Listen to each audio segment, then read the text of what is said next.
Très bien les amis, on va commencer déjà tard. Et on a un sujet qui n'est pas simple. C'est un des sujets les plus compliqués de la Torah, la vérité. Et pour une bonne et simple raison, c'est parce que, c'est en tout cas ce qui atteste du fait de la complexité du sujet qu'on va traiter ce soir, c'est le fait qu'on soit aujourd'hui en deuil de cet événement, puisque, et ça c'est assez particulier, c'est-à-dire c'est singulier, qu'on soit en deuil sur un événement qui est très antérieur et qui en plus se faufile au milieu d'un autre événement. Pourquoi ?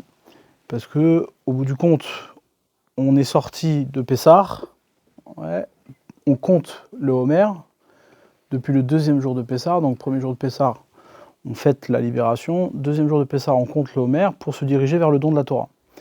Et là, des années plus tard, d'accord, donc à l'époque du deuxième Beth Amikdash, c'est-à-dire à la destruction du deuxième Beth Amikdash, on assiste à un événement qui, au final, tel qu'on nous le raconte, on a l'impression qu'il est... Bon, c'est un événement comme un autre, c'est triste, mais c'est un événement comme un autre. C'est-à-dire que ça fait partie des événements de la vie.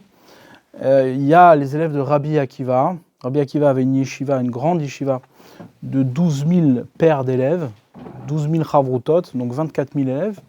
Et ces 24 000 élèves meurent durant une épidémie, tragique certes, mais des histoires comme celle-là, il y en a eu malheureusement beaucoup dans l'histoire des hommes. C'est-à-dire, il y a eu des périodes d'épidémie, des périodes de catastrophes, etc. Et là, on assiste à la mort donc, des 24 000 élèves de Rabbi Akiva. Et depuis ce moment-là, la période du Homer, qui est censée être une période plutôt joyeuse, puisqu'au bout du compte, on se dirige vers le don de la Torah, donc ça devrait être un événement joyeux, eh bien, est devenue une période de deuil. Une période de deuil qui s'étend du premier jour du Homer jusqu'au 33e jour. D'accord ? Parce que c'est durant ce temps-là, comme ça on a reçu dans la tradition, que c'est durant ce temps-là que les élèves de Rabbi Akiva sont décédés. Et alors, la question qui se pose, évidemment, c'est de se dire, mais pourquoi on devrait porter un deuil sur un tel événement, sachant que des événements tragiques, le peuple juif, il en a connu, il en connaît énormément, et on pourrait faire des deuils sur beaucoup d'événements. Pourquoi celui-là ? Qu'est-ce qu'il a de particulier ? Et d'autant plus que c'est le seul. C'est-à-dire que c'est pas qu'on pourrait dire, peut-être 2 ou 3 autres. Non, c'est le seul sur lequel on a institué une période de deuil qui est assez longue, assez dure, assez imposante, et qui au final se met au milieu de quelque chose qui nous empêche de penser quelque part au don de la Torah. Parce que tu es censé penser au don de la Torah, tu sors de l'Égypte pour aller t'adresser à Hachem et servir à Kadosh Baruch Hu tel qu'il nous l'a demandé, et au final on vient te perturber avec une histoire qui est beaucoup plus tardive, à la destruction du Beth Amikdash, et on vient t'embêter avec cette histoire-là des élèves de Rabbi Akiva. Alors, pour comprendre un petit peu l'importance, l'enjeu de ces élèves, il faut s'étendre sur beaucoup de sujets. C'est pour ça que c'est un peu complexe. Mais la chose que je voudrais dire, c'est quoi ? C'est que ce qui atteste de la complexité de ce sujet, c'est le fait qu'on n'en est pas sorti. C'est-à-dire que le fait même qu'on doit encore porter le deuil aujourd'hui, d'accord, des années plus tard, c'est-à-dire 2000 ans plus tard, sur un tel événement, ça montre qu'il y a quelque chose qui ne s'est pas résolu. Et pourquoi il ne s'est pas résolu ? Parce qu'il est complexe. C'est-à-dire parce qu'on n'a pas trouvé de solution. Peut-être qu'on n'en cherche pas non plus, mais c'est ce qui fait que c'est encore plus complexe, puisque au bout du compte, on ne prend même pas conscience qu'il y a quelque chose à chercher. D'accord ? Donc moi, ce que j'aimerais traiter avec vous, ce que j'aimerais réfléchir ensemble, c'est d'abord, premièrement, les répercussions que ça peut avoir sur notre génération, c'est-à-dire sur le monde dans lequel on vit nous aujourd'hui, parce qu'il faut quand même que ça puisse correspondre à notre temps, et également aller chercher véritablement ce qu'on attend de nous. Ouais. Parce que c'est bien beau de porter un deuil sur un événement tragique, mais en quoi il nous parle cet événement ? Qu'est-ce qu'il a de... En quoi il est connecté avec... on parlera de la destruction du Beth Amikdash. Bon, à la rigueur, c'est quelque chose de beaucoup plus global. Ça veut dire qu'il y a quelque chose ici, il y a une dimension de deuil qui est symboliquement forte. Mais la perte des 24 000 élèves de Rabbi Akiva, ça se réserve à Rabbi Akiva et sa yeshiva. En quoi ça nous concerne à nous, tout le peuple juif, de manière aussi lourde. Ouais. Donc pour comprendre ça, il va falloir qu'on voyage un petit peu. Mais avant d'aller chercher la profondeur de ce sujet, j'aimerais juste vous faire remarquer quelque chose qui, à moi, me perturbe. C'est-à-dire, il y a quelque chose ici qui me dérange. Et cette année, j'ai vu que dans la Haggadah, on mettait ça en évidence. C'est-à-dire, il y avait quelque chose, il y avait un texte quand même assez fort qui parle de ce sujet-là. C'est le sujet de la souffrance qui paraît nécessaire pour accéder à la terre d'Israël. D'accord ? Je vais donner plusieurs exemples et vous allez voir que ça se vérifie plusieurs fois. Déjà au tout début, lorsque la terre d'Israël apparaît comme une promesse à la descendance d'Abraham, Yitzhak et Yaakov, on a Abraham qui se retrouve devant Akadosh Baruch Hu, et Akadosh Baruch Hu lui fait deux promesses. Première promesse, c'est qu'il va avoir des enfants. D'accord ? Il aura une descendance qui va naître de sa femme, Sarah, et de ses propres entrailles. Et donc sur laquelle il est en totale confiance, c'est-à-dire qu'il ne demande rien à Akadosh Baruch Hu, la promesse lui est donnée, et il suit, tout va bien. Et lorsque Akadosh Baruch Hu lui dit « Et je vais donner la terre d'Israël à ta descendance », là, Abraham va complexifier les choses, c'est-à-dire il va nous amener dans le problème. Ouais. Il va dire à Hachem, il dit « Mais attends, tu me promets la terre d'Israël, mais comment, Bema Eda Kirachena », le texte nous dit, Abraham a demandé à Hachem comment je vais savoir qu'on va pouvoir la faire hériter, que mes enfants vont l'hériter. Qu'est-ce qui me certifie qu'ils vont l'hériter ? C'est une question totalement légitime. Pourquoi ? Parce que lorsque ça concerne Abraham lui-même en tant qu'individu, effectivement, il peut avoir une totale confiance en lui dans sa relation avec Akadosh Baruch Hu. Mais lorsque ça va concerner sa descendance, là, il ne peut pas savoir. Il peut même être certain, et c'est d'ailleurs pour ça qu'il l'a demandé, il peut être même certain que ça ne va pas suivre. C'est-à-dire qu'on sait très bien qu'avec le temps, etc., il y a beaucoup plus de chances que les enfants abandonnent ou qu'il y ait en tout cas quelque chose de compliqué à continuer la voie d'Abraham. Donc Abraham demande à juste titre, il dit « Mais certifie-moi ça, comment je vais être certain que les enfants d'Israël vont hériter de cette terre ? Ils ne vont pas fauter au milieu, ils ne vont pas la perdre, cette promesse. » Et là, Hachem, il lui dit « Ok, tu veux avoir des certitudes, tu veux qu'on scelle cette promesse-là sous la forme d'une alliance, il va falloir payer. » Ouais. Et donc, qu'est-ce qu'il lui dit ? Il lui fait l'alliance des morceaux, la fameuse alliance des morceaux, où il amène à faire des sacrifices. Rashi nous dit, c'est par le mérite des corbanotes, par le mérite des sacrifices, qu'on va mériter la terre d'Eretz Israël. D'accord ? Donc il lui dit, tu sais quoi, pendant 400 ans vous allez être esclave en Égypte, enfin pas en Égypte, il dit 400 ans vous allez être esclave dans un pays étranger qui va vous asservir, qui va vous faire du mal, etc. Et après vous sortirez avec une grande richesse et vous vous dirigerez vers la terre d'Israël. Donc ce passage-là d'Égypte et ce moment de souffrance-là, c'est ce qui contracte l'alliance. C'est ce qui scelle le destin du peuple d'Israël avec sa terre. Sans ça, on n'aurait pas été certain. Abraham n'aurait pas été certain. Ouais. Donc ça, c'est le premier moment. Ouais. Il y a d'autres moments dans l'histoire du peuple juif qui va mettre en lien la souffrance d'Israël avec la terre d'Israël. Prenons la Haggadah, et la Haggadah, elle met en évidence un sujet comme ça qui perturbe. Dès le départ, elle commence avec l'histoire de Yaakov. Ouais.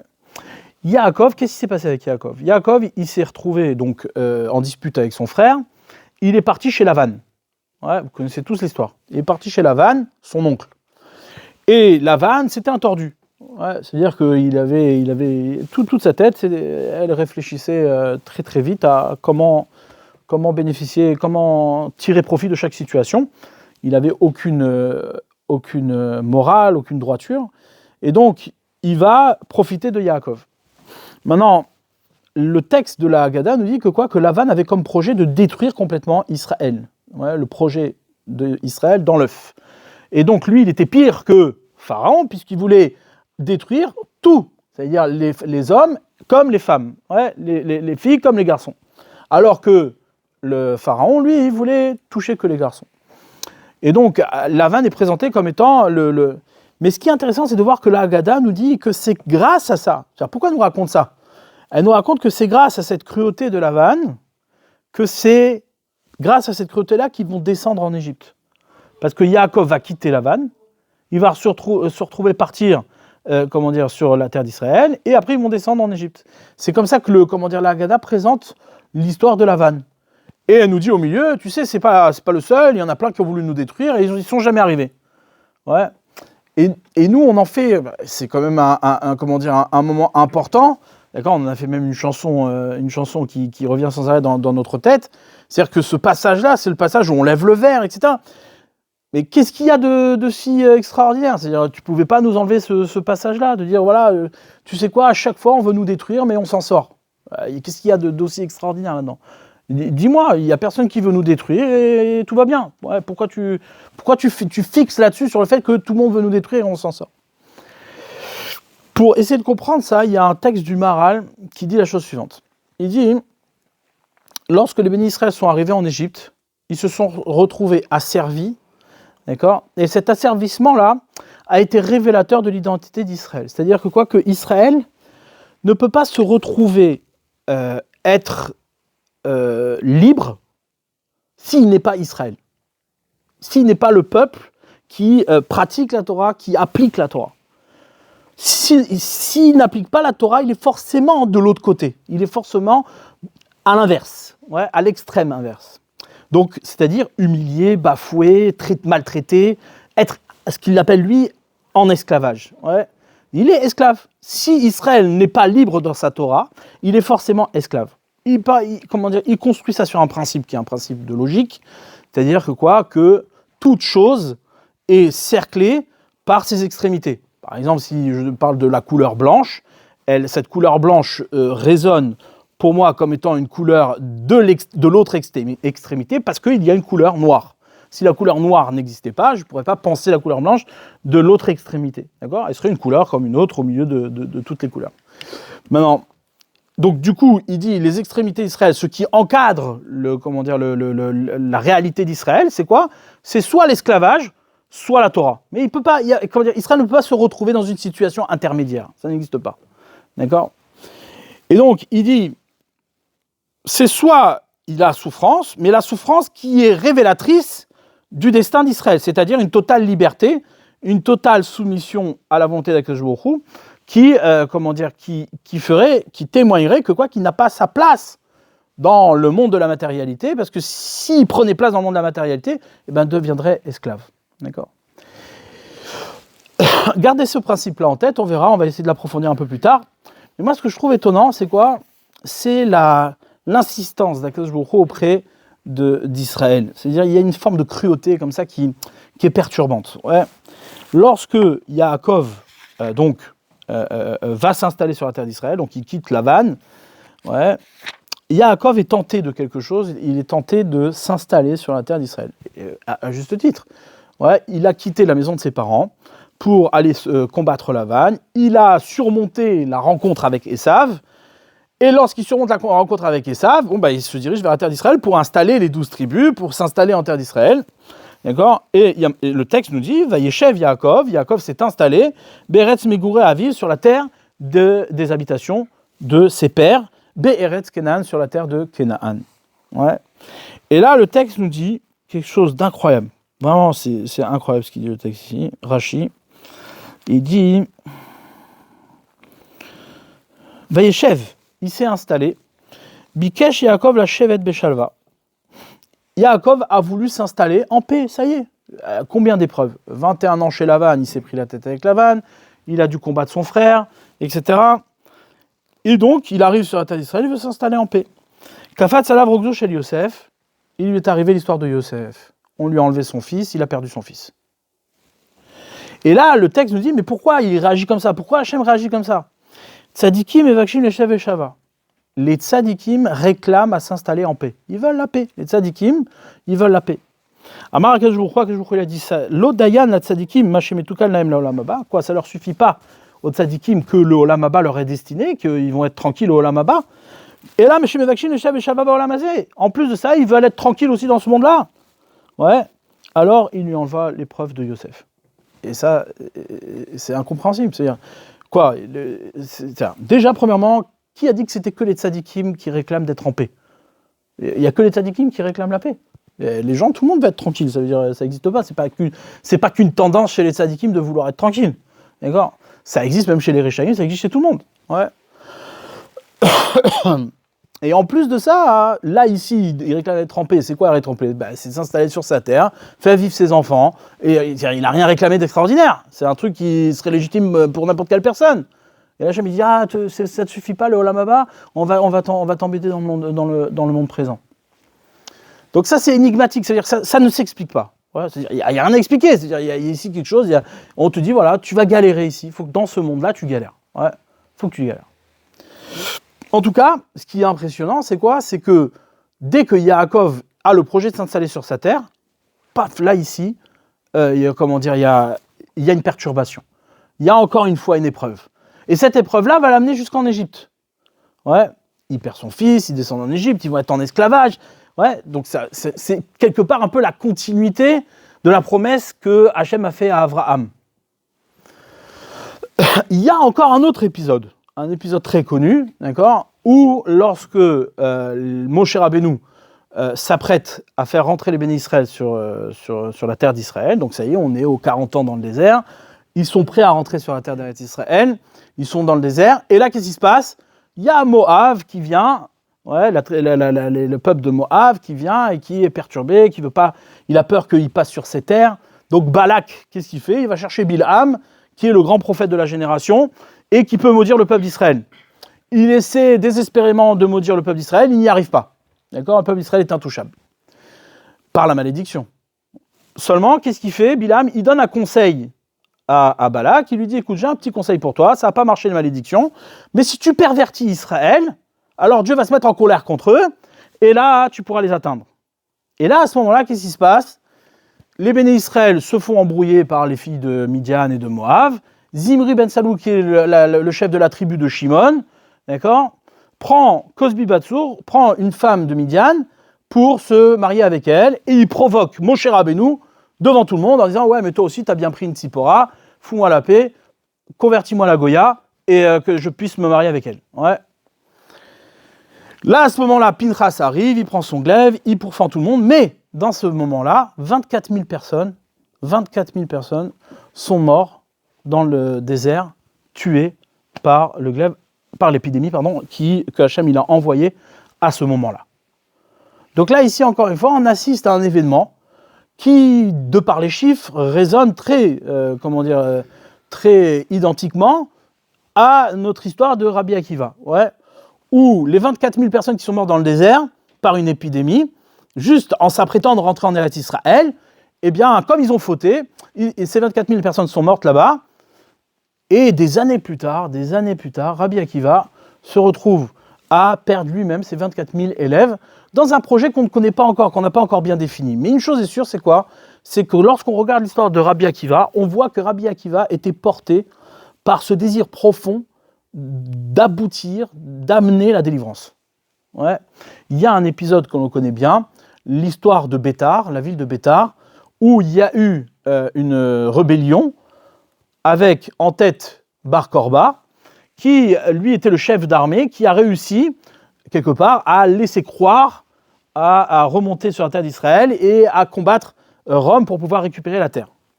Seulement, qu'est-ce qui se passe ? Et tout ça encouragé par Rabbi Akiva.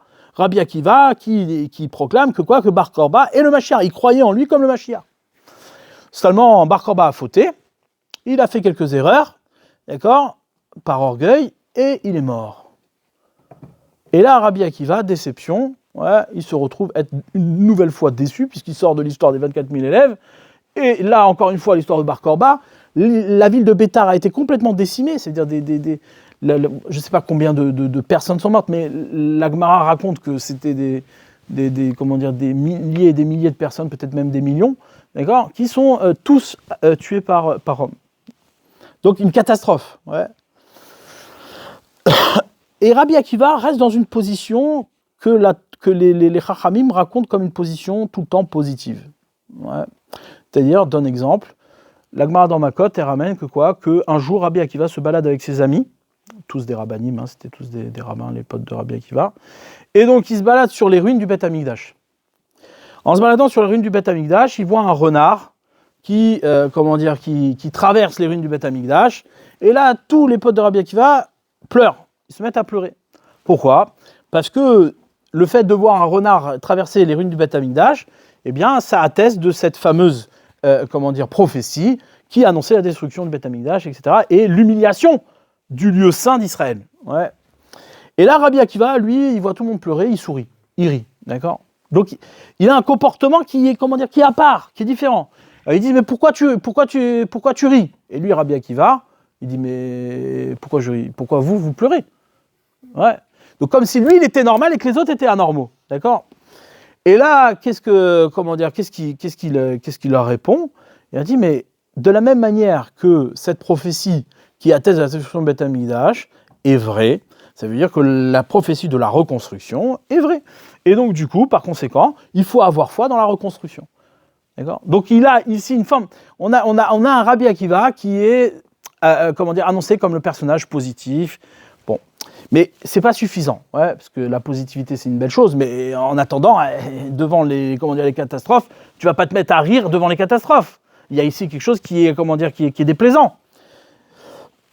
Vous connaissez ces gens-là qui sont toujours en train de sourire, en train de non, tout va bien, Baruch Hashem, ouais. À un moment donné, toi, tu es dans la misère, tu es en train de pleurer, l'autre, tu dis, mais non, tout va bien, t'inquiète pas, il faut... non, ça marche pas comme ça, ouais. Maintenant...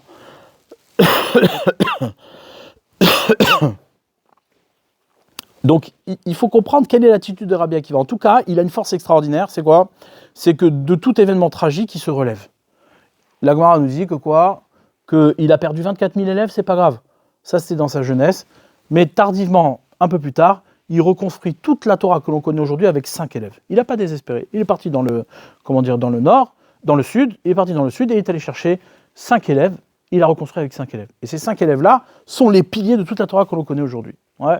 Rabbi Shimon Bar Yochai, avec les secrets de la Torah, Rabbi Meir Balanes, d'accord, qui est aussi le Stam Mishnah. Enfin, tous les enseignements, toute l'oralité de la Torah s'est reconstruite avec les 5 élèves que Rabbi Akiva, dans un âge tardif, ouais, a su reconstruire. Bref, je vous ai fait ici un topo du personnage de Rabbi Akiva. C'était important de voir son côté, sa capacité à voir ce qui ne se voit pas. Mais c'est pas suffisant. Dans la Emouna, ouais, on peut avoir la Emouna de quelque chose qu'on ne voit pas, d'accord ? Mais vivre avec cette réalité-là, au présent, au point d'en sourire, au point d'en être joyeux, au point d'être motivé par cette réalité-là, c'est beaucoup plus difficile. En tout cas, Rabbi Akiva vivait en totale réalité avec le futur d'Israël, d'accord ? Tout ça au présent. Maintenant, on retrouve ça dans l'approche de Rabbi Akiva dans son étude. Ouais. La Gemara nous dit, la Gemara dans Sota, elle ramène que à la fin des temps, ouais, une des particularités de notre génération, ça va être quoi ? Chutzpah Yazge. C'est-à-dire que l'effronterie, ouais, je sais pas comment, oui, ça se traduit l'effronterie, mais c'est plus de l'insolence, c'est-à-dire ne pas donner de kavod aux choses, humilier les choses, ouais, ne pas donner d'importance aux choses, ouais. Ouais, la notion c'est plus un comportement, c'est pas un jugement. Dans la chutzpah, c'est plus bref, de la moquerie, exactement. Maintenant,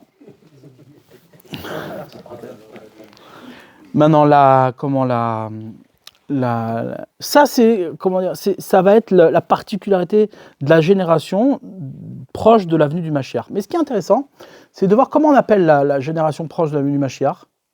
Il y a un terme qu'on utilise souvent. Génération Z. Pas en français. Pas en français. Hein? Igveta de Meshicha. Igveta de Meshicha. Le talon du Mashiach. Ouais. Et je ne sais pas si vous entendez, mais Igveta de Meshicha, ça ressemble beaucoup à Akiva. Akiva. Igveta de Meshicha, Akiva. Ouais. Donc, c'est-à-dire que Akiva porte le nom de ce qu'on a donné comme adjectif à la période du Mashiach. Ouais. À la période du Mashiach, on a donné un adjectif qui s'appelle Igveta de Meshicha. Donc, on ne comprend pas très bien. C'est-à-dire, c'est quoi le talon du Mashiach ? Qu'est-ce que signifie le talon du Mashiach ? Qu'est-ce que tu veux dire quand tu dis Igveta de Meshicha ? Ouais. Maintenant, je ne sais pas si vous vous rappelez ce qu'on a dit il y a quelques minutes, mais au moment même de rentrer sur la terre d'Israël, il y a un monsieur qui s'est laissé pervertir par les filles étrangères, par Midian. Ouais. Ce monsieur-là était Zimri ben Salou, qui était de la tribu de Shimon. C'est le chef de la tribu de Shimon. Ce chef de la tribu de Shimon, ouais, est lui-même celui qui a mis en échec l'installation du peuple d'Israël sur sa terre dans la bonne forme, ouais, la bonne manière, installé par Moshe Rabbeinu, même si Moshe Rabbeinu n'allait pas les suivre, mais en tout cas installé par Moshe Rabbeinu, propre. Ouais. De l'autre côté, on a une paracha. Ouais, je vous montre juste les liens qu'il y a entre les mots. Il y a une paracha qui s'appelle Parashat Ekev. Et là-bas, la Parashat Ekev, elle met en lien également deux mots. Vaya Ekev Tishmeun. Si vous entendez au talon. Ouais, un truc qui veut rien dire. Si vous entendez au talon. D'accord ? Donc là, ici, on a, dans les textes de la Torah, trois mots qui s'associent ensemble. Ekev, Igveta, Mashiach, ouais. Ekev, Shmiya, ouais. Et donc, il y a la tribu de Shimon qui se retrouve être dans le paysage du Ekev, du talon. Et comme par hasard, Rabbi Akiva était de la tribu de Shimon. Il descendait directement de la tribu de Shimon. Ouais. C'était un descendant de converti du côté de son père. Et il descendait du côté de sa mère, de la tribu de Shimon. Maintenant, pire que ça, le Harizal, on ne sait pas comment il nous a révélé ces secrets-là, on ne sait pas d'où il les tient. En tout cas, c'est une forme de roi HaKodesh, d'esprit, divin. Et il nous dit que quoi ? Que Rabbi Akiva, il était le Gilgul, il était l'âme de Zimri ben Salou. Il portait l'âme de Zimri ben Salou. Vous connaissez le fonctionnement du Gilgul. Chacun arrive en réparation de quelque chose. D'accord ? L'histoire doit pouvoir se réparer au fur et à mesure des générations. Rabbi Akiva est le Gilgul de Zimri ben Salou. Et Rabbi Akiva a été sollicité par une femme. Ouais. Il a été sollicité par une femme qui était la fille de Tornostropos. Ouais, un empereur romain. Pardon, pas la fille, la femme de Tornostropos. Un empereur romain qui désirait profondément Rabbi Akiva. Et elle a essayé de le faire tomber, elle n'y est pas arrivée. Et à la fin, il s'est passé que quoi ? Que elle a fini par faire tchouba, elle s'est convertie, elle est devenue juive et ils se sont mariés, Rabbi Akiva et elle. Et le Harizal nous dit que quoi ? Que cette femme-là, c'était Cosbi Batsur, le Gilgul de la femme midianite qui avait fauté avec Zimri ben Salou. Ouais. Pour l'instant, je dis rien, je fais que raconter, poser le décor. Ouais. Maintenant, comme par hasard, ces deux personnes-là, ouais, ont été ceux qui ont causé la mort des 24 000 personnes, 24 000 juifs, avant de rentrer en Eretz Israël à cause d'une épidémie. Rabbi Akiva a vécu cette épidémie-là.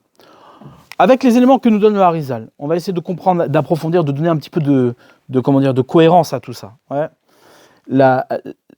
Ce que le Harizal nous dévoile ici, c'est que, en tous les cas, Rabbi Akiva se retrouvait être au carrefour de l'histoire qui doit réparer un manque, qui doit réparer quelque chose qu'on a raté. Et c'est quelque chose qu'on rate, pas qu'une fois, mais une deuxième fois.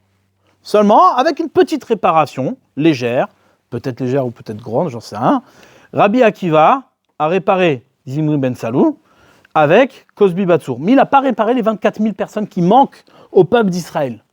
Ces 24 000 personnes sont significatives de l'incapacité des béné Israël de rentrer sur la terre en paix. Il manque quelque chose, il y a encore une petite souffrance. D'accord ? Maintenant, ouais. Qu'est-ce qui se passe chez les élèves de Rabbi Akiva ? Qu'est-ce qui ne va pas ? Qu'est-ce qui les a amenés à cette épidémie-là ? La Gemara nous dit que quoi ? Que la raison pour laquelle les élèves de Rabbi Akiva sont décédés, parce que chez l'eau, Nahagou Kavod Zelazé, ils ne se sont pas comportés en Kavod l'un envers l'autre. Ouais, ils ne s'honoraient pas. Bon, dit comme ça paraît très léger. Ouais, c'est-à-dire que le fait de ne pas s'honorer, c'est sûr que c'est une chose qui est mauvaise, d'accord ? mais c'est quelque chose qui n'est pas particulier aux élèves de Rabbi Akiva. Tout le monde tombe dans le panneau, et ça mérite peut-être pas une telle sévérité. D'accord ? En tous les cas, il est sûr que si on nous met le doigt sur les élèves de Rabbi Akiva, c'est qu'il y avait bien quelque chose qui se passait chez eux en particulier.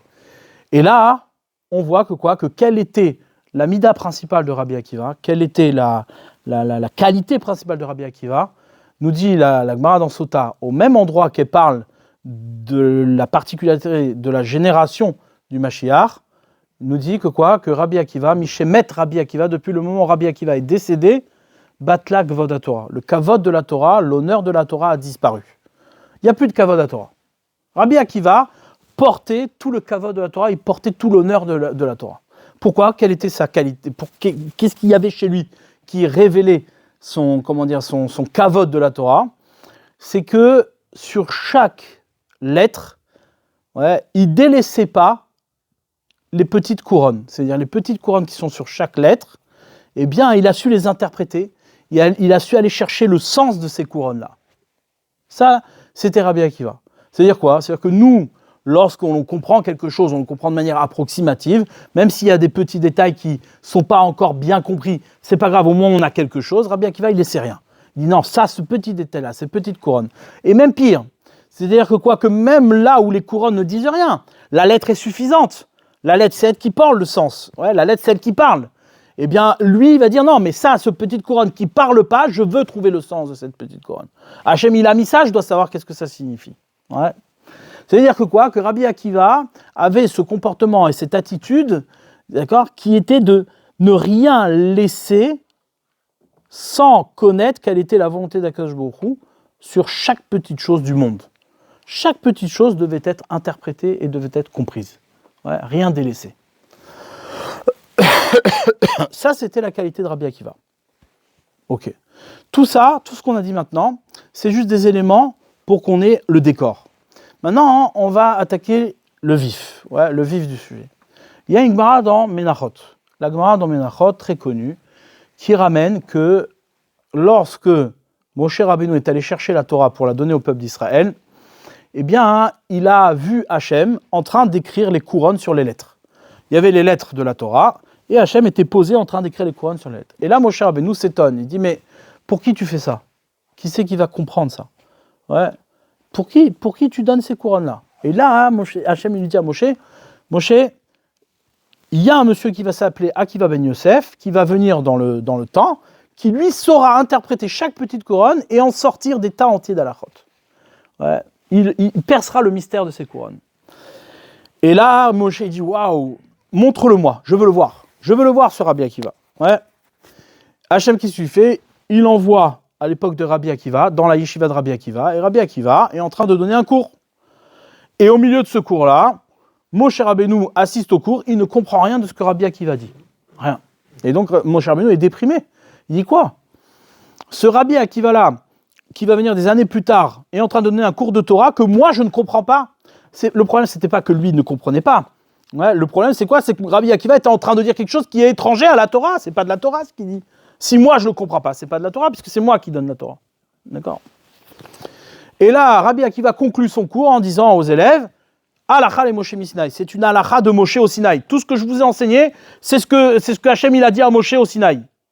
Et là, Moshe Rabbeinu est rassuré. Il dit, waouh, ok, super, magnifique. Il retourne chez Hachem et il lui dit, dis-moi Hachem, t'as un type comme ça, Rabbi Akiva. Pourquoi tu donnes la Torah par moi ? Donne la Torah par Rabbi Akiva. Donne la Torah par Rabbi Akiva. Qu'est-ce qu'il a vu, Moshe Rabbeinu ? C'est-à-dire, comment il a été rassuré ? Qu'est-ce qui l'a rassuré sur le fait que c'est Halacha le Moshe Sinaï ? Alors, on a déjà abordé ce sujet-là plusieurs fois, mais là, ici, il y a quelque chose en plus qui va nous aider. Hazak, merci beaucoup. Qu'est-ce qu'il a vu, Moshe Rabbeinu, que le fait qu'il dise Halacha le Moshe Sinaï, bien qu'il n'ait pas compris, ça l'a rassuré. Moshe Rabbeinu a compris ici qu'en vérité, il y a dans la Torah, et ça, nous on est tous confrontés à ça, il y a deux parties dans la Torah. Il y a deux Torahs. Il y a la Torah écrite et la Torah orale. Moshe Rabbeinu, Akadosh Baruch Hu lui a révélé, bien entendu, toute la Torah orale. Mais au niveau de Moshe Rabbeinu, toute cette Torah orale, eh bien, elle n'avait pas une qualité d'oralité, puisqu'il la voyait, il en parlait avec Hachem. Donc parler avec Hachem, c'est pas de l'oralité, c'est de l'écriture, c'est une évidence. Les choses sont présentées devant moi comme une évidence. Il n'y a rien ici qui est incompréhensible, je suis en direct. Ouais. Mais là où Rabbi Akiva était particulier, c'est quoi? C'est qu'Hachem ne lui parlait pas. Hachem ne lui a pas parlé. Et malgré cela, de là où était Rabbi Akiva, dans une génération qui était totalement différente, de là où il partait Rabbi Akiva, eh bien il a su rejoindre Moshe Rabbeinu et les enseignements du Sinaï. Et ça, c'est ce qui explique, ça c'est le point le plus important, et c'est bien de comprendre ça. C'est ce qui explique pourquoi Moshe Rabbeinu ne comprenait pas ce que Rabbi Akiva disait. Pourquoi? Parce que Rabbi Akiva, il a une histoire. Rabbi Akiva, il vient d'un lieu qui était complètement inverse à la Torah. Rabbi Akiva, c'est marqué que quand il croisait un rabbin, il voulait le mordre, tellement il le détestait. Ouais, il le détestait, il détestait les rabbins. Ouais. Et il a fait tchouva. Et donc forcément, la construction de sa Torah se fait à partir de ce qu'il a hérité, de quelque chose qui est complètement étranger à Moshe Rabbeinu. Donc toute la Torah qu'il va élaborer pour arriver à Moshe, c'est une Torah qui est étrangère à Moshe. Elle est particulière à Rabbi Akiva. C'est son parcours, mais ça n'en reste pas moins de la Torah. C'est une oralité qui est fidèle à la Torah. C'est là-dessus que Moshe Rabbeinu, il était rassuré. Il dit, en fait, Rabbi Akiva, lorsqu'il donne tout cet enseignement-là, certes, c'est le parcours de Rabbi Akiva. Il est en train d'expliquer comment la Torah se révèle à partir de quelque chose qui n'est pas Torah.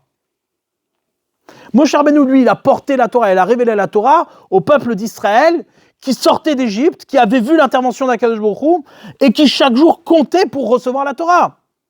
Rabbi Akiva, lui, il n'a pas eu tout ça. Il n'a pas eu les miracles de la sortie d'Égypte. Il n'a pas eu l'intervention divine. Il était dans un monde qui était complètement étranger à la Torah. De là-bas, il a su voir la Torah. Il a su aller la trouver, la Torah. Pourquoi? Parce que Rabbi Akiva entend.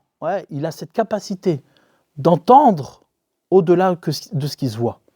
C'est-à-dire que dans ce que l'on voit et dans ce à quoi on est confronté, dans l'absence de la visibilité de la Torah, eh bien, il faut avoir cette qualité d'honorer la Torah qui ne se voit pas. L'effort qu'il y a à faire, c'est d'aller chercher la Torah là où on ne la voit pas. Va creuser, va chercher la Torah. Pourquoi? Parce qu'il n'y a pas une seule chose qui n'est pas Torah. Comme il nous dit ce Midrash. Le Midrash nous dit que quand Akadosh Baruch Hu, il a créé le monde, Istakel be'oraita bara alma, il a regardé la Torah, il a créé le monde. Et donc il a interrogé plusieurs anges, plusieurs dimensions de vérité dans ce monde, et chacun était pour la création de l'homme ou contre. Chacun a donné son avis.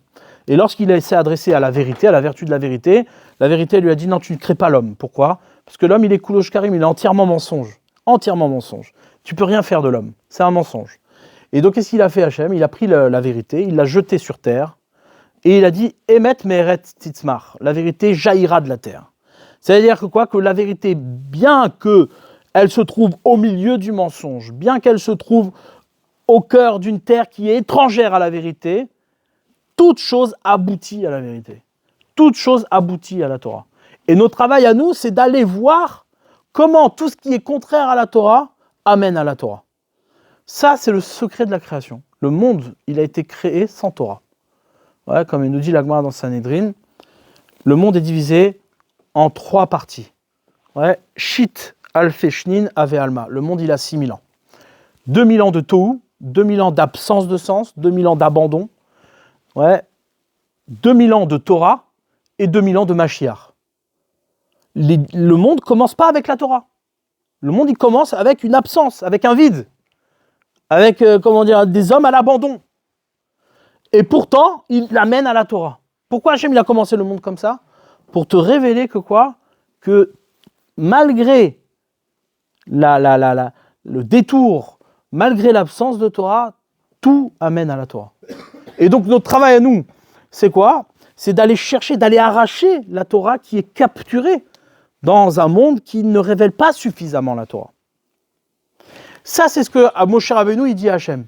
Il va voir Hachem, il est au moment de la révélation de la Torah, il voit que Hachem, les bénis Israël, ils ont fauté, ils ont fait la faute du veau d'or, et donc Hachem pardonne. Il lui dit, s'il te plaît Hachem, maintenant que tu as pardonné et que tu vas redonner la Torah, Arenina et kevodecha. montre-moi ton kavod. Je veux voir ton kavod. Alors Hachem, il lui donne les secrets du Vayavor, du pardon, etc. Mais il dit, tu peux pas voir mon kavod. Pourquoi? Parce que lo yirani adam vachai. Un homme ne peut pas me voir en face, c'est pas possible. Ouais. Mais toute la révélation d'Akadosh Baruch Hu, c'est quoi? C'est le kavod. Et en vérité, le secret, il est là. C'est lorsque Moshe Rabbeinu nous demande à Hachem, il demande à Hachem, montre-moi Rabbi Akiva, je veux voir Rabbi Akiva. En vérité, ce qu'il lui demande, c'est quoi? C'est Arenina et Kevodecha. Je veux voir le kavod, je veux voir ton kavod. Rabbi Akiva, c'était le kavod d'Hachem. C'est lui qui portait toute la Torah orale. Toute l'oralité de la Torah, ouais, elle était portée par Rabbi Akiva. Il n'y avait pas une seule chose que toute l'oralité de... Rabbi Akiva avait su rassembler tous les éléments qu'il y avait dans la création et elle disait Torah. Ouais. C'est-à-dire que le projet des 24 000 élèves, ce n'était pas simplement un projet d'étudier, d'avoir une yeshiva, de gens qui s'honorent et qui se serrent la main, qui se font la bise, ouais, qui se respectent. Non. Le projet de Rabbi Akiva, c'était d'avoir 12 000 zougot, 12 000 paires d'élèves, ouais, qui arrivaient à voir chez l'autre, ouais, c'est-à-dire qu'il arrivait à entendre chez l'autre la Torah, l'oralité de la Torah, que lui ne peut pas voir. Lui, il ne peut pas voir la Torah. Tu ne peux pas voir la Torah en entier, ce n'est pas possible. Mais tu vas aller chercher chez l'autre, c'est-à-dire ce qu'il te manque. L'autre est forcément ce qu'il te manque. Ouais, aller chercher l'enseignement de la Torah qui te manque. Et non pas aller chercher la confirmation de la Torah que tu connais déjà. Ça, c'était l'enjeu. C'était l'enjeu des élèves de Rabbi Akiva. Maintenant, je vais essayer d'expliquer un peu cette notion un peu plus en profondeur. Ouais. Lorsque Moshe Rabbeinu voit Rabbi Akiva, il voit le kavod d'Hachem. Seulement, il ne comprend pas. Il n'a pas de visibilité sur le kavod d'Hachem. Tu ne peux pas le voir en face. Honorer, ouais, être mechabed, honorer, c'est forcément honorer une dimension qui t'est inaccessible. Et là, on en vient au cœur du sujet, dont on a parlé plusieurs fois, mais je vais un peu approfondir. Cette notion-là, elle est hyper importante parce qu'en vérité, elle est la clé de ce qui est l'accès, ouais, à la solution de ces 24 000 élèves. Nous, lorsque on rencontre une personne, en vérité, on ne l'honore pas. C'est très difficile d'honorer une personne. La plupart du temps, on pense l'aimer. On aime plus que ce qu'on honore. On aime plus que ce qu'on honore. D'ailleurs, on est beaucoup plus habitué, ouais, surtout encore plus dans notre génération, on est beaucoup plus habitué à aimer qu'à honorer. Ouais. Tu rencontres une fille, d'accord, tu vas chercher plutôt l'attirance. Ouais, souvent, les gens, ils ont cette difficulté-là. En chidour, je ne sais pas comment ça se passe autrement, mais en chidour, ouais, la difficulté, c'est quoi? La difficulté, c'est, j'ai pas de sentiment, ça vient pas, je sais pas, je suis pas sûr. Alors, c'est le même sentiment qui existe chez les gens qui, ça fait 4-5 ans qu'ils sont avec la même et qui ne sont pas décidés. C'est exactement la même chose. C'est-à-dire qu'au bout d'un moment, bon, bah, l'attirance que tu as eue pour une personne, bah, elle se fatigue. Pourquoi? Parce qu'en réalité, tu es plus dans une démarche d'aimer que d'honorer. Or là, ici, je vais vous révéler un secret très important. Très, très important. C'est quoi? C'est que tu ne peux pas aimer, c'est-à-dire ton amour pour quelqu'un, il ne peut pas se sceller si tu ne mets pas au préalable le kavod, l'honneur. Quelqu'un qui aime avant d'honorer, c'est quelqu'un qui est destiné à ne plus aimer. Son amour va se détruire. Il va se faner. Ouais. Pourquoi? Pour quelle raison? Parce qu'en vérité, honorer, c'est faire un avec l'autre. Mais il faut que, pour faire un avec l'autre, il faut qu'il reste un autre. Et pour le garder comme un autre, il faut que j'honore. Honorer, c'est quoi? C'est forcément placer l'autre dans un lieu où il reste un autre. Maintenant, moi, après l'avoir placé dans un lieu où il est un autre, je veux l'aimer. Alors mon désir d'aimer va me rapprocher de l'autre. Mais sans jamais me rapprocher totalement. Parce que je garde en tête qu'il est l'autre. Ça, c'est ce que la Torah nous dit. Ve'afta et Hashem Elokecha, bechol levavcha, v'chol nafshecha ou v'chol modecha. C'est-à-dire que pour arriver à aimer Hashem, ouais, il faut l'aimer de tout. C'est-à-dire qu'il n'y a pas ici un moment donné où lorsque tu aimes Hashem, tu es dans une relation, voilà, ça y est, c'est bon, on est confiant l'un à l'autre. Non, il faut donner toutes ses forces à chaque fois. Pourquoi? Parce qu'à chaque fois, il faut passer la barre du kavod. Il faut passer la barre de l'honneur. Depuis quand tu vois un truc comme ça, que tu aimeras l'Éternel ton Dieu, tu dois penser au schéma, quand tu dis tu dois dire, bon, ben, même si on me demande de profaner Hachem, et qu'on me dit c'est ça où tu meurs, je préfère mourir pour l'amour d'Hachem. Ça n'a pas de sens. C'est-à-dire mourir pour quelqu'un, ça ne veut rien dire. Lorsque ton amour révèle que tu es prêt à mourir pour cette personne, c'est pas de l'amour, ça. C'est du kavod. Ça s'appelle du kavod. Tu prends conscience que quoi ? Que ce que tu es n'est pas suffisant pour pouvoir garder l'autre. D'accord ? Et ça, c'est notre problème qu'on a, nous. Nous, on a un problème. C'est quoi ? C'est qu'on aime par l'attirance. Quand je dis aimer, c'est pas forcément un autre. Ça peut être n'importe quel objet. Toute chose que l'on apprécie, on l'apprécie par attirance, par correspondance, par adhérence. Oui, ça correspond à ma façon de penser, ça correspond à mon idée. Oui, effectivement, c'est ce qui me correspond. D'accord ? Donc tu vas aimer tout ce qui te correspond. Mais en vérité, tu n'aimes pas vraiment. Parce que tu l'aimes parce que ça t'attire, parce que ça te correspond. Le jour où tu n'as plus besoin, ou le jour où ça ne t'attire plus, bah, tu vas aimer autre chose. Tu aimeras encore autre chose. Parce que là, tu n'aimes plus. Là, ils arrivent, ils sont malades après quelques années. Ils arrivent, oui, mais j'aime plus, j'y arrive plus, j'aime plus. Bah, c'est normal. Parce que pour construire de l'amour, il faut honorer. Honorer, encore une fois, honorer, c'est laisser l'autre comme un autre. Qui va faire que l'amour que tu auras pour cet autre sera un amour véritable. Quand on te dit que Ve'afta et Hashem Elokecha, c'est faire un avec Hashem. Mais comment tu peux faire un avec Hashem ? Tous les jours, tu viens, tu dis Shema Israël Hashem Elokeinu Hashem Echad. Et tu te retrouves dans une position, ce qui dit le Nefesh HaChaim, tu te retrouves dans une position qui est absurde. Tu dis, c'est toi-même qui dis, comme étant extérieur à Hashem, c'est toi-même qui témoigne du fait qu'Hachem il est un. Ben, dès que ça sort de ta bouche, c'est un mensonge. Parce qu'il n'est plus un, vous êtes deux. Il y a toi et lui. Donc comment tu peux dire qu'Hachem il est un ? Comment on arrive ? Vous comprenez la difficulté ? La difficulté, c'est comment on arrive à l'unité ? Comment on arrive à l'un ? Sachant qu'on est deux. On ne peut pas faire un si on est deux. Réponse Kavod. Honorer l'autre, c'est ce qui réduit, c'est ce qui réduit la distance de l'un à l'autre. Ouais. C'est ce qui réduit la distance de l'un à l'autre. Honorer, c'est forcément porter la charge de l'existence de l'autre comme une existence qui est la mienne. Je la porte telle que je suis, je la porte comme étant autre. Et c'est ce qu'il dit Rabbi Akiva. Rabbi Akiva, il a un enseignement très populaire, très connu, que même les chrétiens, ils ont utilisé pendant des années à tort, et jusqu'à aujourd'hui, mais bon, maintenant, aujourd'hui, ils n'utilisent plus rien, puisqu'il n'y a plus d'études. Mais il y a marqué dans la Torah, Parashat Kedoshim, qu'on a lu la semaine dernière, Ve'afta l'eracha kamocha, tu aimeras ton prochain comme toi-même. Ouais. Et Rabbi Akiva, il dit, cette phrase-là, Zeklal Gadol Batorah. Zeklal Gadol Batorah. Tu aimeras ton prochain comme toi-même. D'accord ? Qu'est-ce qu'elle veut dire, cette phrase ? Venez, on réfléchit, on analyse les mots. Tu aimeras ton prochain. Ça m'aurait été suffisant. D'ailleurs-nous. Ouais. Tu aimeras ton prochain. Pourquoi j'ai besoin de dire comme toi ? Pourquoi j'ai besoin d'un exemple ? Aimer. Ouais, j'ai pas besoin d'un exemple pour aimer. Je sais c'est quoi aimer. Pourquoi j'ai besoin d'un exemple ? Alors maintenant, tu vas me chercher un exemple, mais tu vas me chercher quoi comme exemple ? Moi-même. Tu as déjà vu quelqu'un qui s'aime ? Personne, tu n'as pas besoin de démontrer que tu t'aimes. Ça veut rien dire. J'ai besoin de m'aimer. On ne s'aime pas, on est un. Ça y est, je suis avec moi-même. C'est-à-dire, s'aimer, ça veut rien dire. J'ai pas besoin de faire un avec moi. Quand tu t'aimes pas, c'est qu'il y a deux personnes en toi, ouais. Il y a une maladie. Mais si tu es normal, il n'y a aucune raison de te dire aime-toi. C'est quoi comme toi-même ? C'est-à-dire, quelle référence tu m'as donné de l'amour qui puisse être pour moi suffisamment explicite pour savoir comment je dois aimer l'autre ?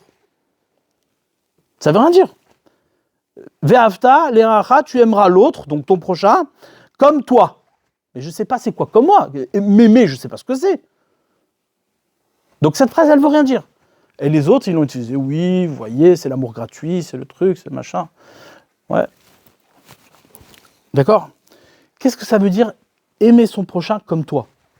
Réponse, justement, parce que lorsque tu t'aimes, ouais, Tu peux pas, c'est-à-dire quand quelqu'un il s'aime soi-même, il s'aime pas par attirance. Tu n'es pas attiré à toi-même. D'accord? Tu peux pas être attiré à toi-même, c'est toi-même. Donc ça veut dire quoi? C'est-à-dire que la Torah plutôt, la Torah nous dit, tu aimeras ton prochain comme toi-même, ça veut dire quoi? Tu ne dois pas aimer l'autre par attirance, mais tu dois aimer l'autre, ouais, comme l'être que tu es. C'est-à-dire aimer, c'est exister. Mais comment tu fais pour aimer l'autre? Qui était Rabbi Akiva? Comment Rabbi Akiva il a su voir dans ce verset-là que aimer l'autre comme soi, ouais, c'est en vérité le grand principe de toute la Torah entière. Si Rabbi Akiva dit ça, ça veut dire quoi? Ça veut dire qu'il a su, grâce à ce verset-là, percer tous les secrets de la Torah. Il a retrouvé ce principe-là partout. Ouais. C'est quoi? Quelle était la qualité de Rabbi Akiva? Le kavod. Le kavod. Ça veut dire que quoi? Que aimer son prochain comme toi, c'est prendre conscience que l'amour que tu lui dois, c'est l'amour de l'être que tu es. Tu l'aimes pas parce que tu en es attiré, tu l'aimes parce que tu lui dois. D'accord? Donc comment tu peux devoir à l'autre de l'amour? La seule possibilité d'en arriver là, d'arriver à ce niveau-là, c'est d'honorer l'autre. Honorer l'autre, c'est placer l'autre dans un espace qui est inatteignable, mais qui reste pourtant une source de moi-même. C'est comme ça qu'on arrive à l'unité. C'est comme ça qu'on arrive à l'un. Ouais, c'est comme ça qu'on arrive à l'un. Et tout l'enjeu d'Israël, c'est de faire un avec Akadosh Baruch Hu. Il y a 24 000 personnes qui restent une énigme, qui restent encore un poids. Ouais, on n'arrive pas à faire l'unité. Cette unité-là, il y a une tâche. Il y a une tâche dans le cas d'Israël. Une tâche qui nous empêche de faire un. Mais où c'est que tu ne peux pas faire un? À quel moment il y a la difficulté de faire un? À quel moment elle se trouve cette difficulté-là? Plus que dans tous les autres moments de l'histoire d'Israël, lorsque tu arrives sur ta terre. Lorsque tu arrives sur la terre d'Israël, il y a une énorme difficulté. Les tzadikim réclament de s'installer en paix. Pourquoi ils réclament de s'installer en paix? Pourquoi c'est les tzadikim plus que les rechaïm? Parce que les tzadikim, ils ont en conscience dans leur tête que le monde, il ne peut pas être deux. C'est impossible. C'est ça un tzadik. Un tzadik, il comprend que tout doit être cohérent. Tout doit être un. Et donc, lorsque tu es en dispute avec l'autre, lorsque tu n'es pas en paix, lorsque tu es agressé par l'autre, ben ça veut dire qu'il manque quelque chose. C'est pas normal. Ici, on n'arrive pas à l'unité, on n'arrive pas à cet apaisement. Donc le tzaddik, il dit, mais moi, dans ce monde-là, je veux être apaisé. Je veux être apaisé, ça veut dire quoi? C'est-à-dire, il réclame profondément la révélation de l'un. C'est-à-dire, on n'est pas destiné à vivre dérangé. C'est pas normal. Si Hachem, il vient, il nous dit, voilà, tu refais la Torah, tu vas être en relation avec moi, c'est pas avec une jambe en moins ou avec des catastrophes sur la tête. C'est pas possible. Il faut que ce soit cohérent. Donc le tzaddik, lui, il réclame cet apaisement, il réclame ce shalom. Le shalom, c'est l'unité. Et là, Hachem, il dit, t'as réclamé ça. Tu l'as réclamé. Tu l'as réclamé. Ça veut dire quoi, tu l'as réclamé? Ça veut dire que tu réclames cet apaisement par adhérence, par attirance. L'unité ne se réclame jamais par attirance. On n'est pas attiré à l'unité. C'est pas quelque chose qui nous correspond, l'unité. L'unité, lorsqu'on honore l'autre comme étant une invitation à l'un. Mais si tu vas vers l'unité par attirance, alors tu détruis tu détruis toute la possibilité d'unité. Ouais. Ça, c'est la problématique dans laquelle on est. C'est une difficulté énorme, parce que en vérité, l'homme démarre par le kavod. Et si vous regardez tous les jours dans la tefila, vous dites Tov Yatsar Kavod Lishmo. Le bien, le bon, il a créé le kavod pour atteindre le nom d'Hachem. Le bon, c'est quoi? C'est quoi le bon? Le bon, c'est ce confort.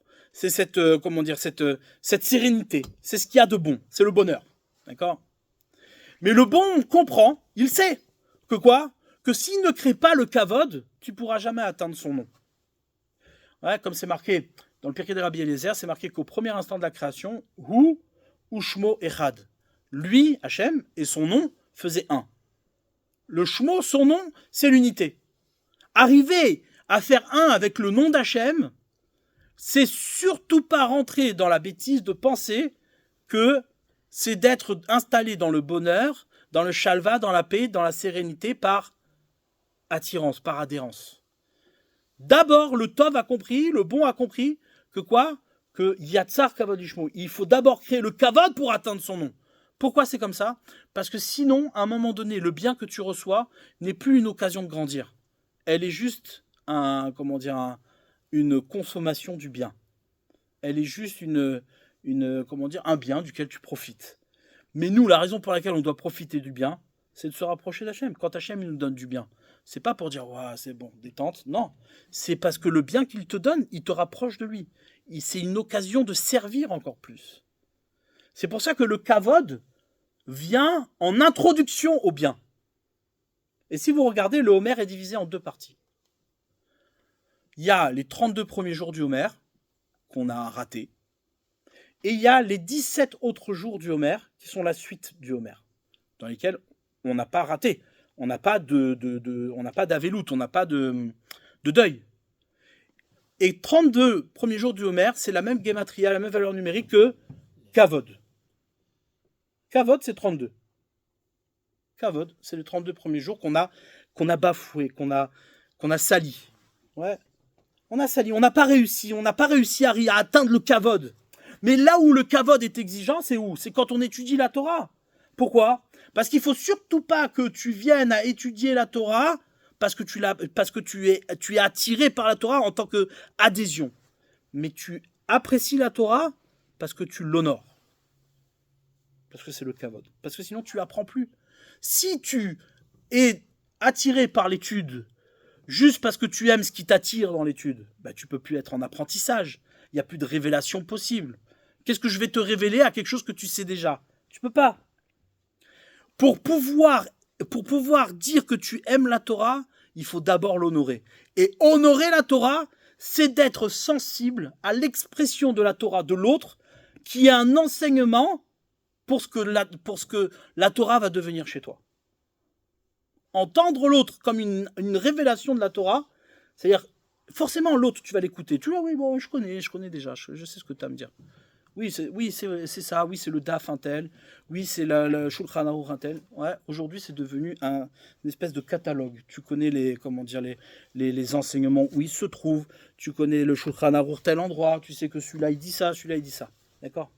C'est ça, la Torah. Ouais, espèce de code de loi que tu connais les adresses. Ouais. Ça veut rien dire, ça.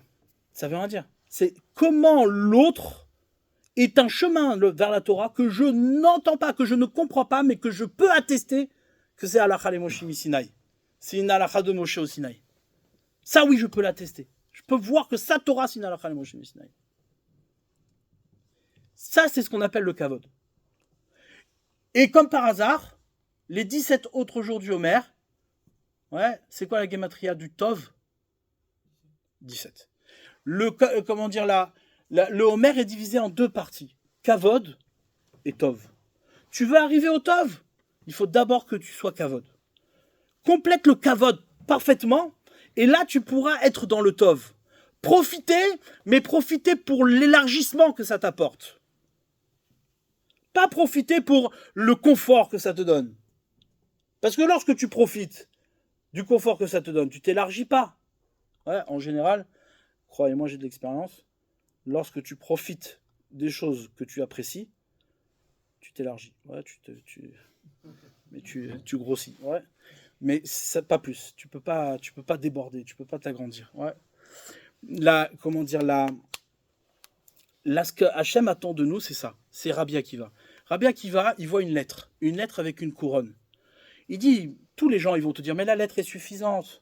Est-ce que j'ai besoin d'aller chercher le parcours qui amène à la lettre, qui est un parcours complètement étranger à la lettre? Ouais, ce qui déborde au-delà de la lettre, ce qui sort de la lettre, c'est du blanc. Je ne peux pas lire dans le blanc, moi. Je ne me retrouve pas dans le blanc. Et Rabbi Akiva te dit, si, moi je peux lire dans le blanc.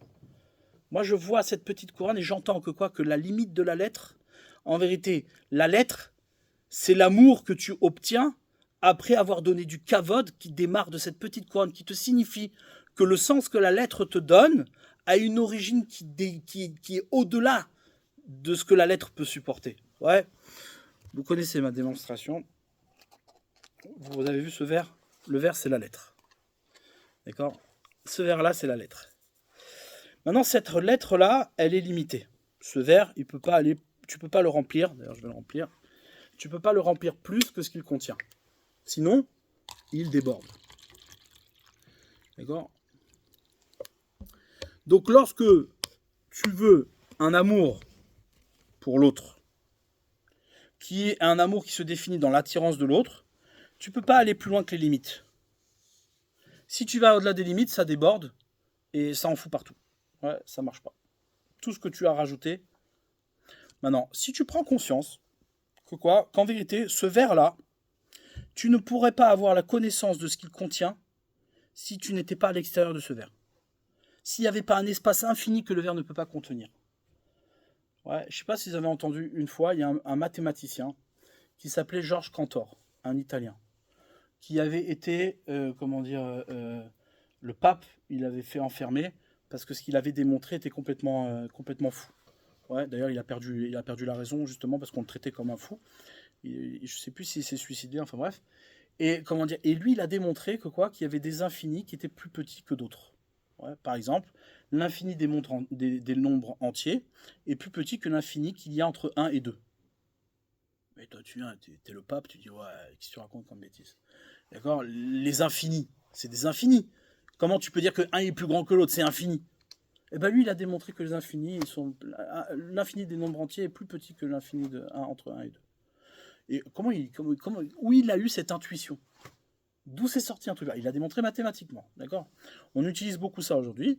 Mais regardez maintenant, ce verre.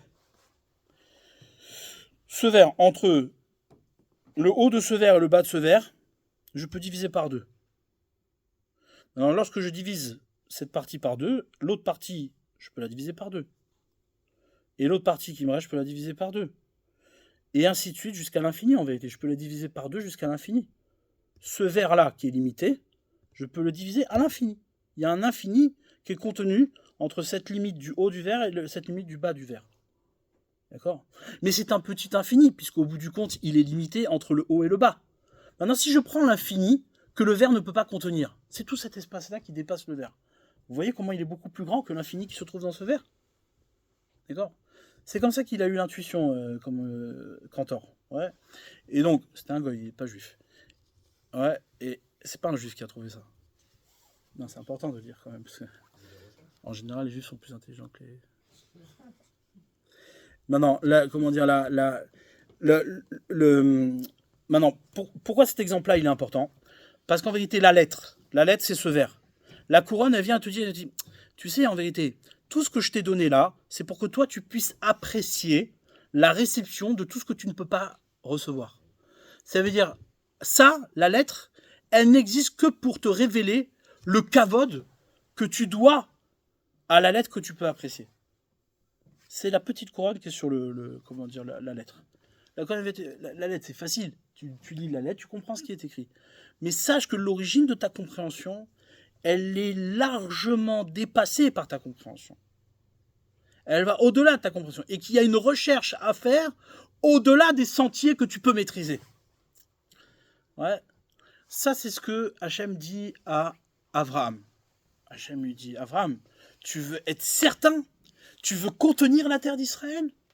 T'es sûr que la terre d'Israël va t'appartenir définitivement à toi et à ta descendance? Tu veux en arriver là? Il faut d'abord passer par le kavod.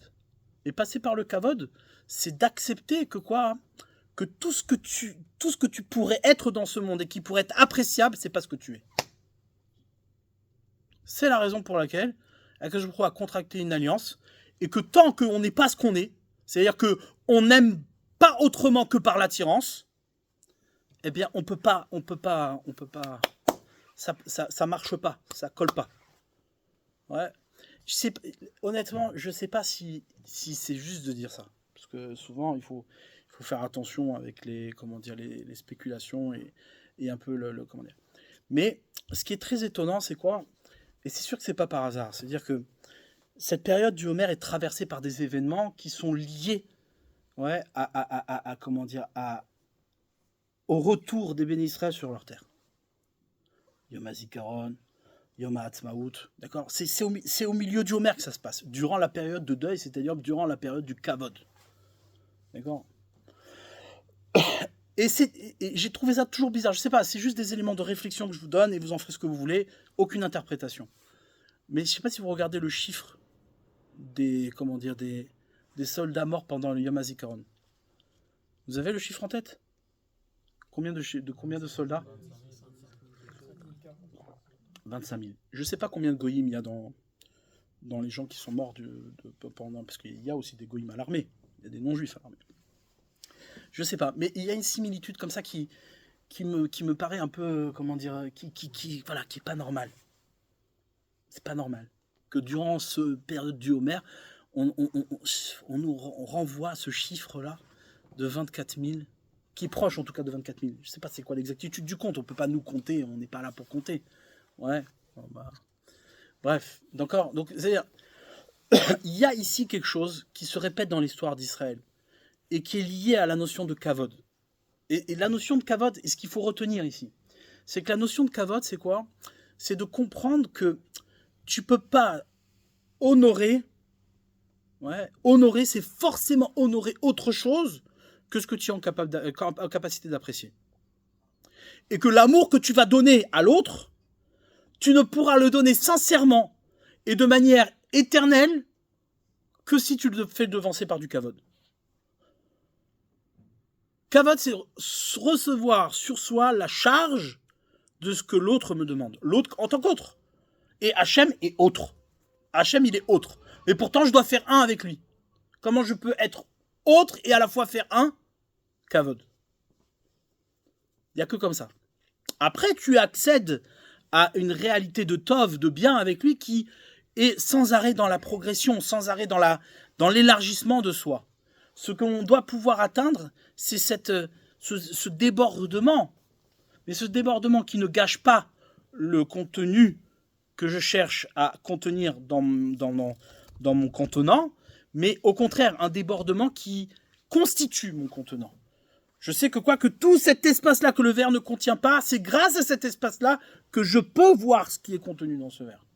Parce que si je n'existais que dans ce verre, bah pour moi, le verre serait l'infini. Nous, on existe dans une lettre, dans un grand espace infini, comme ça. Pourquoi il est infini pour nous? Parce qu'on est dedans.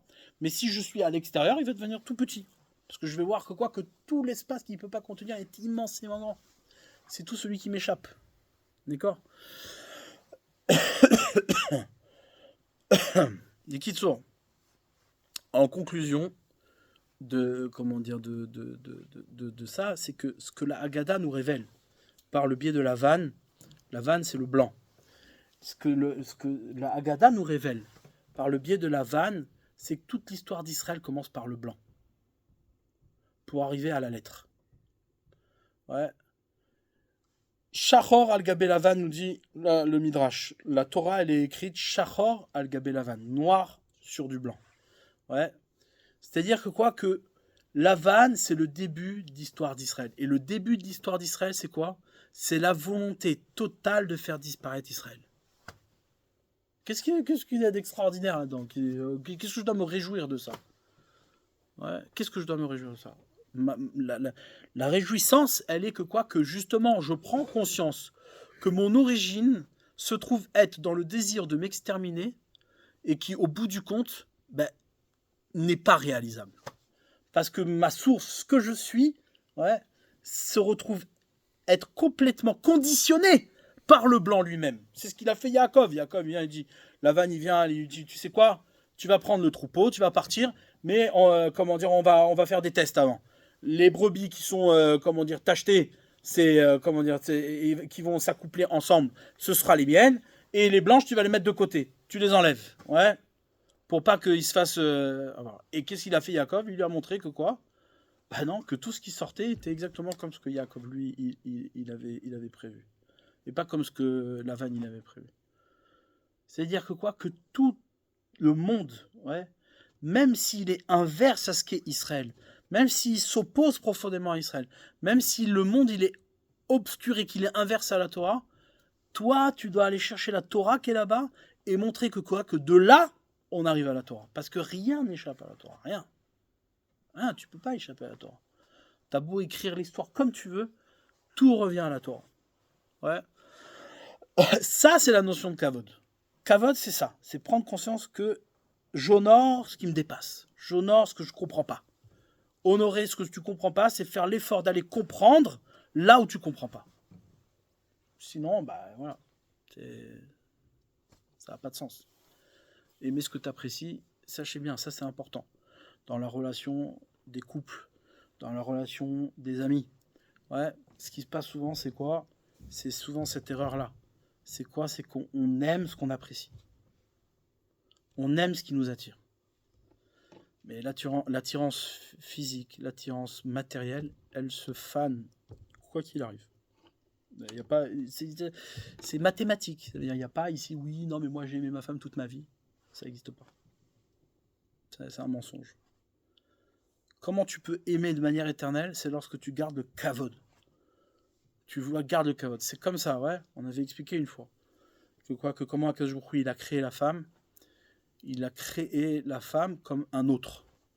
Ouais, ce que Adam Arishon, il n'arrivait pas à trouver d'autres dans la création, Hachem, il l'a endormi, il lui a dit maintenant tu dors et je crée un autre, malgré toi.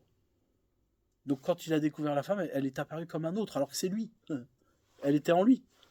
Et pourquoi? Parce qu'il n'arrivait pas à aller chercher l'autre qu'il contenait. C'est ça le kavod. Le kavod, c'est d'aller chercher l'autre qui est toi. Mais il faut que ce soit un autre. Il ne faut pas que ce soit toi. C'est ça, ve'ahavta l'iracha kamocha. Tu aimeras ton prochain comme toi-même. Il dit quoi comme toi-même? On n'a jamais vu quelqu'un qui s'aimait. Ça veut rien dire. Oui, je m'aime. Pas...